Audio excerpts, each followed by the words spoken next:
Tourism ने हिमाचल को revenue generate करके नहीं दिया है।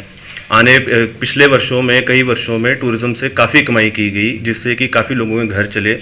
और ये अक्रॉस स्पेक्ट्रम इसका बेनिफिट मिला है। हिमाचल के होटल ऑपरेटर्स हों, उन्होंने भी अपनी प्रॉपर्टीज़ में इन्वेस्ट करके हिमाचल को एक टूरिज्म डेस्टिनेशन डेवलप करने में एक अच्छा रोल प्ले। तो बेसिकली हमारी हिमाचल सरकार से ये दरख्वास्त है, ये अपील है कि हिमाचल एक टूरिज़्म सिनेरियो में इंडिया की टॉप डेस्टिनेशंस में गिना जाता है। उसका कारण हमारी नेचुरल ब्यूटी है और हमारे स्टेट के जो टूरिज़्म सेक्टर में लोग काम करते हैं उनकी सफलता है और उनके परिश्रम का कारण है कि हम एक टॉप टूरिस्ट डेस्टिनेशन में गिने जाते हैं। पर इसका जो कारण हो, जो कोरोना का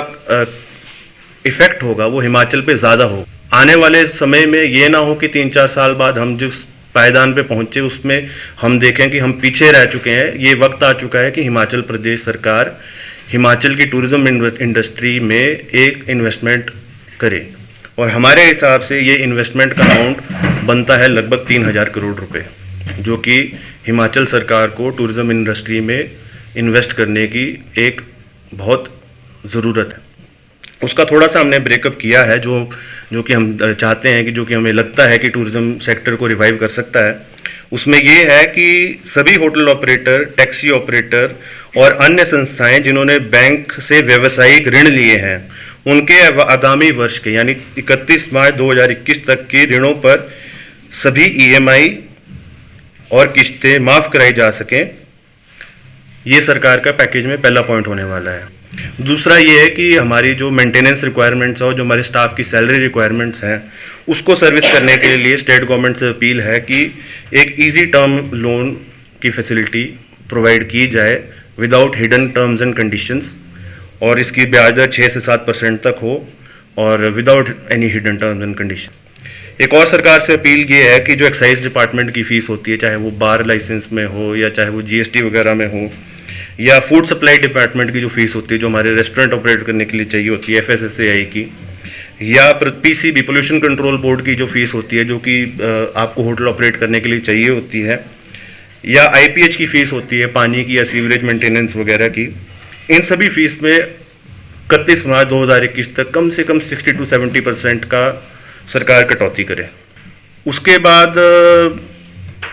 एक और अपील है हिमाचल सरकार से कि इस टाइम में सारे टूरिस्ट स्पॉट्स खाली पड़े हुए हैं, जैसे कि हमारे खजियार हो, चंबा हो, डलहौजी हो, हमारी नदियां हों, झुमार हो, भरमौर हो, जितने भी हमारे आसपास के इलाके हैं सब खाली पड़े हैं। इस टाइम में टूरिज़्म इंफ्रास्ट्रक्चर डेवलप करना बहुत आसान है